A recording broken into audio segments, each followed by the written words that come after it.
Welcome to the new podcast, or a new podcast. There's so many new podcasts out there. There's probably thousands of new podcasts being made a day, and I am a drop in the bucket, and I don't mind it. I'm just kind of doing whatever the fuck I want with this. I think I'm thinking about calling it the Cave. That's my tentative name right now, because I do feel, I don't know, with the background and everything, you can't see. This is my new apartment. My new apartment is set up beautifully. I got flags. I got a calendar. I have a place for food storage. But if you just look at it from this angle, it does look like I'm surviving in a shelter or something. But yeah, I think this is tentatively called The Cave. When I started doing these podcasts and shit, when I first moved to Chicago, I did it like this because I didn't know anybody. And then when I made like the Join the Journey podcast that you know and love today, because I know all of you listen and enjoy it. When I made the podcast, the Join the Journey podcast, the way it is now, I've been in the scene a while. I've gotten to know people. I'm a pretty well-known guy now. So, I figured I'd go back to something like this, something inspired kind of by the Bill Burr Monday morning podcast. Yes, he is talking about Bill Burr again. Is he going to talk about Dave Chappelle this episode too? I don't know. Maybe. If something noteworthy comes up. So yeah, The Cave. And I'm going to just do it whenever I feel like doing it. And I'm not going to make a schedule. I got to Join the Journey podcast. There's a schedule there. I'm working on other shit. I'm scheduled the fuck out. I got plenty of stuff in my schedule, on my calendar, and I'm getting back into to open mics and trying to get booked again. So, I'm plenty busy. I don't think this needs to be something. I don't know. There doesn't need to be a point to this. All right, man. Get your philosopher hat on. Okay, put your spiritual chunklas on. Grab your beads. Grab your unks and just take this journey with me, man.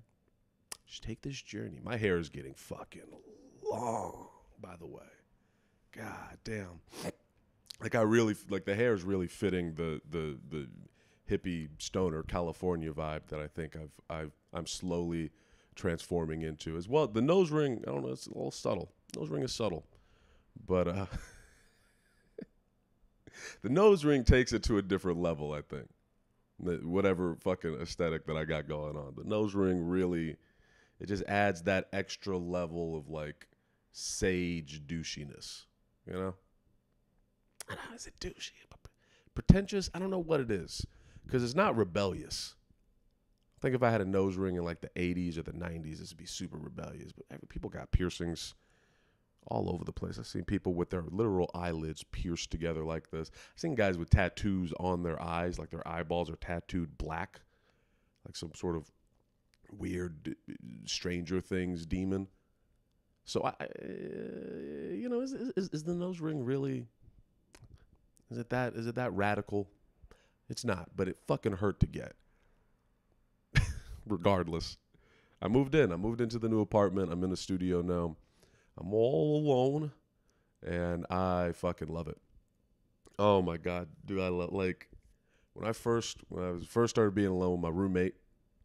Shouts out to Hannah when she moved out. When I was first alone, that shit was it was dark.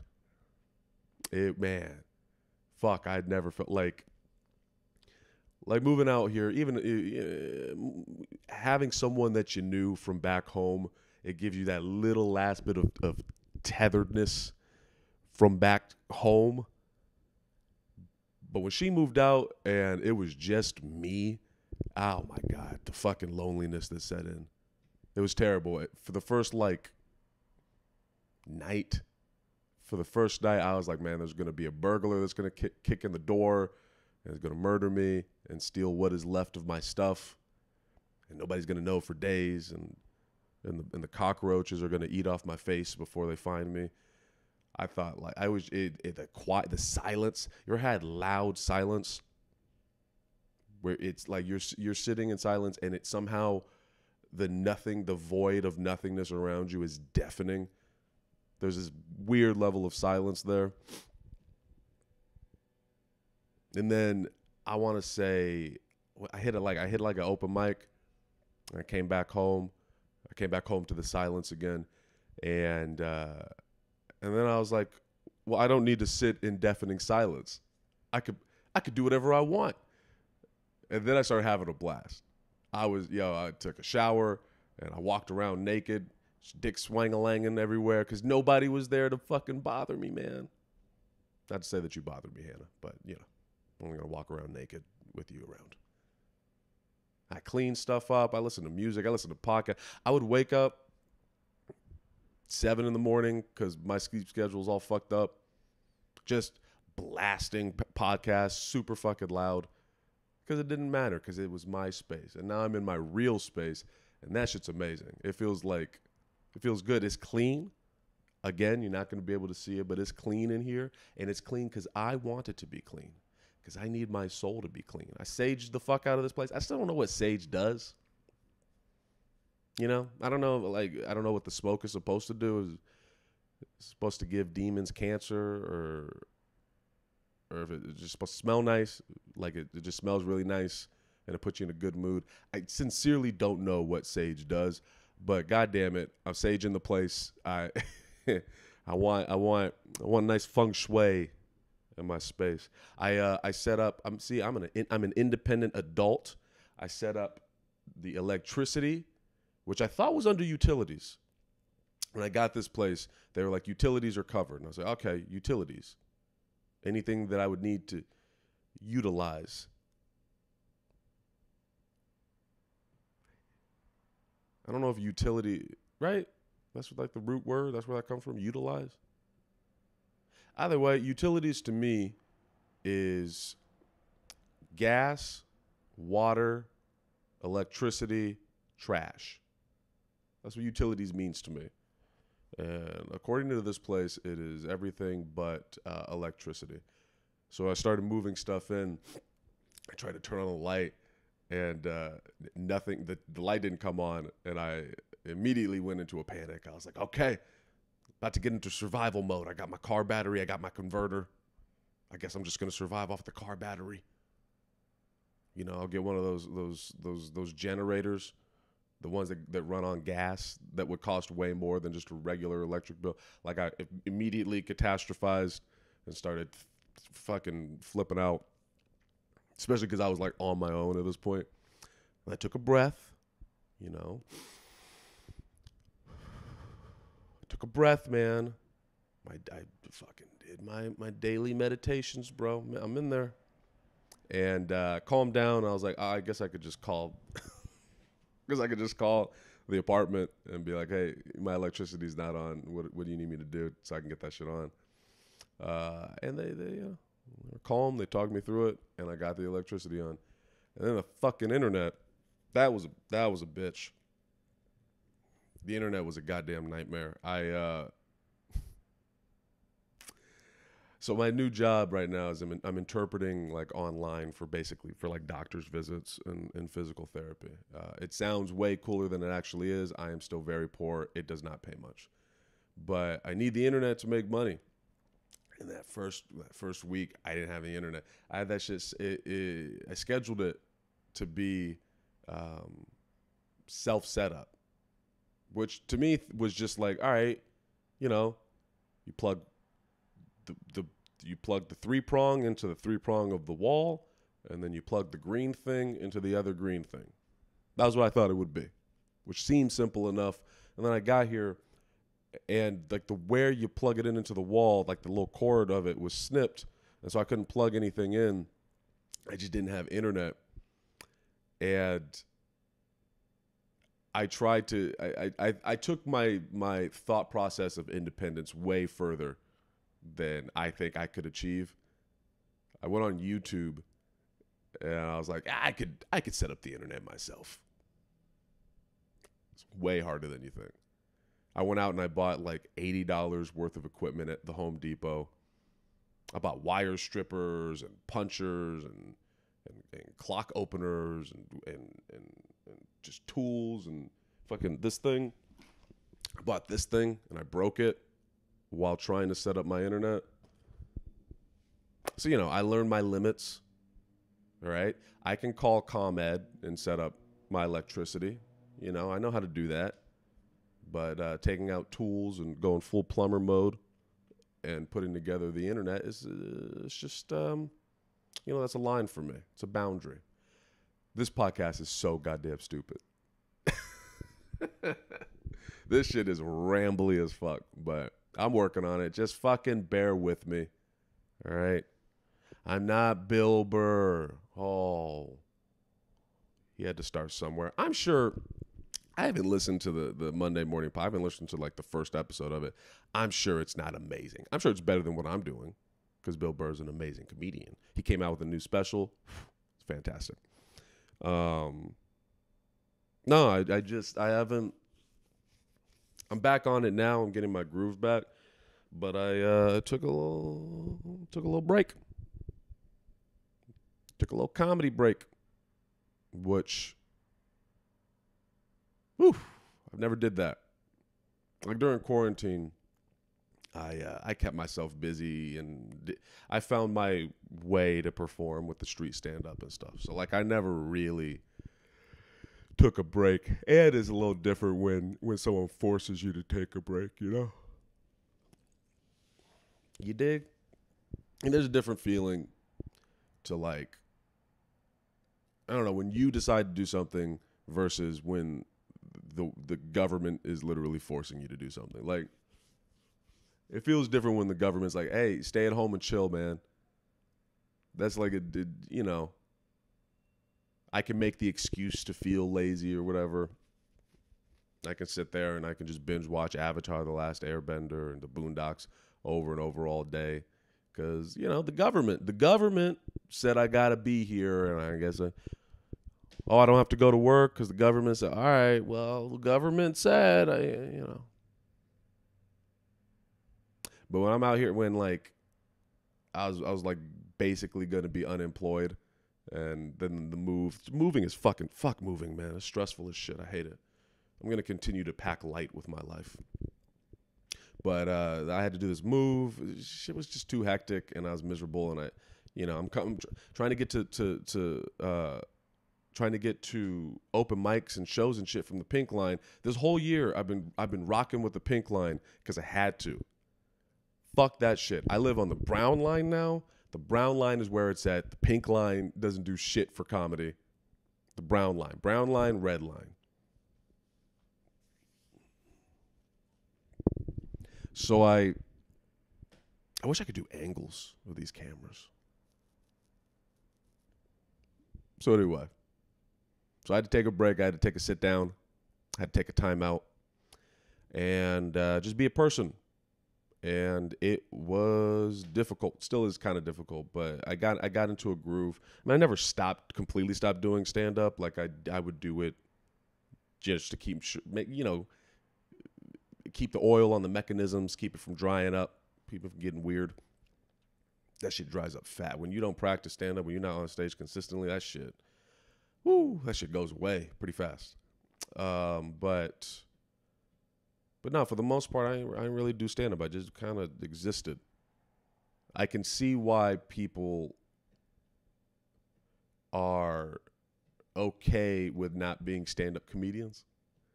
For years, I had this head. I was like, man, what the fuck do people do?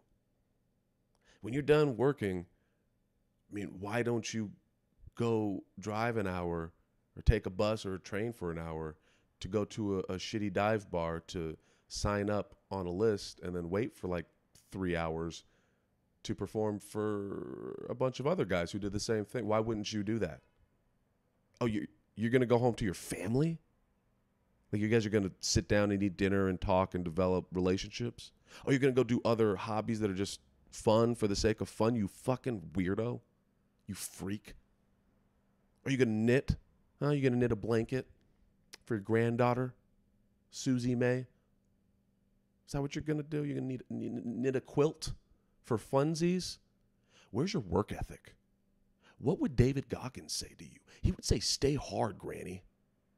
All right? Susan B. Anthony.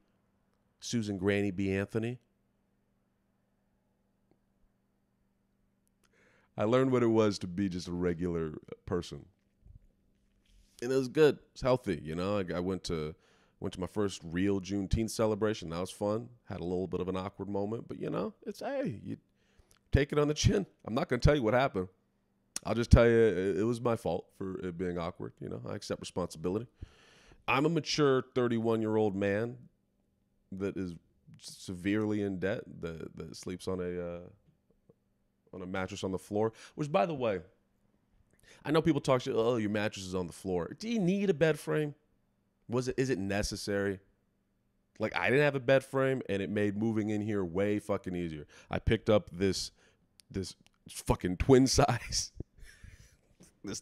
mattress. I picked it up on my own. I threw it in a truck, and I drove here, and I threw it on the ground. Boom! I have a place to sleep. I'm leaning into my shit. Fuck you and your the shit that raises up your bed. You think you're above me because you sleep higher than me? When you have more elevation, do you breathe better? No. I'm gonna sleep however I want to sleep. Go fuck yourself. All right? In your judgment. I could feel you judging me through the screen. So yeah, no, I was being a person, and it was weird. It was a weird disconnect from comedy. Like taking you know, when you stop, like, all right, like when you go through a breakup, right? You've been around this person for years or months or however long it's been. You go through a breakup, and then it's just cut off. Like, you're not around them anymore. Then maybe like a month or two goes by, and then you run into them at the grocery store. Or one of you breaks down and texts the other to go get drinks or whatever, and you end up being around that person again. And you've had time, like, away from that person, and you've developed this kind of 20/20 vision. You can see them in all of their dimensions because you're not so close to them. And you see them again, and there's the stuff that you love about them is there. You know, you remember how good they smell. They smell like roses. Oh, they dress so cute. Oh, the jewelry. Oh, their eyes sparkle. You remember all the beautiful things about them. And then you're like, have they always had that mole? Like, right here? Is it all this? Oh, they just always had that mole. It's always happened. Was their voice always this goddamn shrill? Like, how the fuck did I listen to this banshee talk?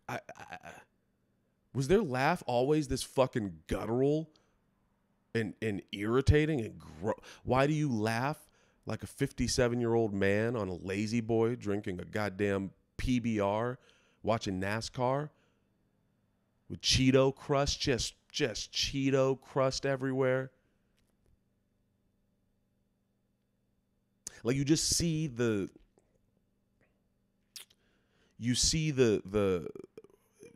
shitty part as well. That's what it felt when I went back to doing stand-up consistently. And it was just like a month. It was like a month and a half of just like stopping for a second. But when I went back to these open mics, I was like, God damn, this sucks. This is not the business. I do not enjoy this. Like, there's just a vibe. There's a vibe to open mics. There's a neediness in the air. It's fucking awkward. Kind of feels like everybody is, you know, it's not an audition. It's not the same as like an acting audition, you know. But you're everybody. There's this try hard. There's this neediness. Everyone needs to be liked. Everyone wants to be liked by everyone else, and it's fucking exhausting to be around. It's really exhausting to exist in, you know. And then you know, but I'm trying to develop a good open mic routine. Like, I'm trying to find. I've come to realize, like, I gotta work smarter, not harder. So I had this philosophy when in moving out here of like, it's just every mic is useful. Every mic is gonna help.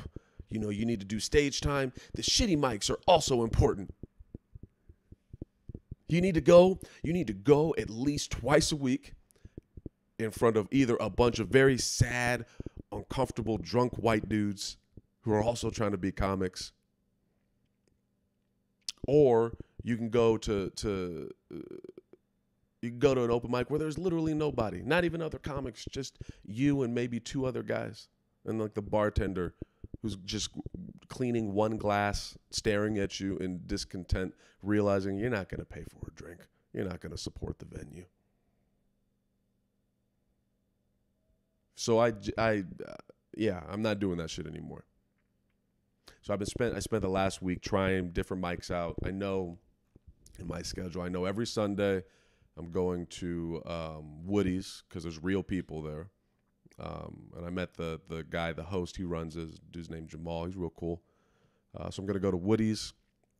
I know on Tuesdays I'm going to Laugh Factory to try to get on there. Then I need to find the backup. At the Laugh Factory, it's Bucket. So you just pull your name randomly. And statistically speaking, it's not going to be you. So I need to find, like, when the Laugh Factory inevitably doesn't work out, I need to find a mic I can go to afterwards to supplement the depression I feel when my name wasn't picked and how personal I take that. So there's that. And then I think we're trying to get to Lincoln Lodge on Mondays. Lincoln Lodge seems to be the spot. I was talking to, I always want to call him Kieran.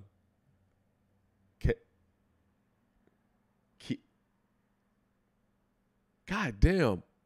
I literally just did a podcast with this dude. He reminded me how to pronounce his fucking name. He even gave me a nickname, a shortened version. It wasn't Kier, it was K. Key. Ken? Kai. Chiron. Kai. I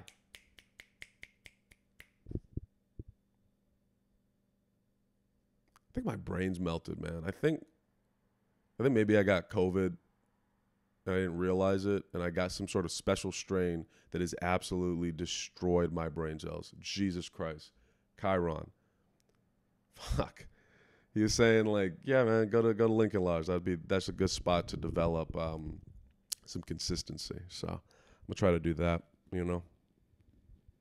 I've realized, like, in the whole discomfort around other comics, I think I get really, like, extreme secondhand awkwardness. Like, since moving out here, when I'm around these large groups of comics, there's an awkwardness. These motherfuckers, like, yo, comics are awkward. They're awkward fucking people, you know? They're not the best at the cocktail mixer. They don't really know how to just kind of have silly banter a lot of them. I'm coming to realize. And there's just this secondhand awkwardness that I just don't feel comfortable around. But I really do. I love musicians. They're awkward in their own weird, goofy, Prince-like way, but it's different. I think I like the energy from a music open mic compared to a comedy open mic is so different, so vastly different.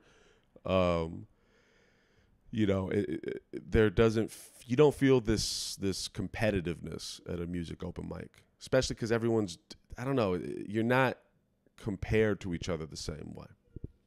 And so I've also been hitting music mics. I'm trying to get into the music scene.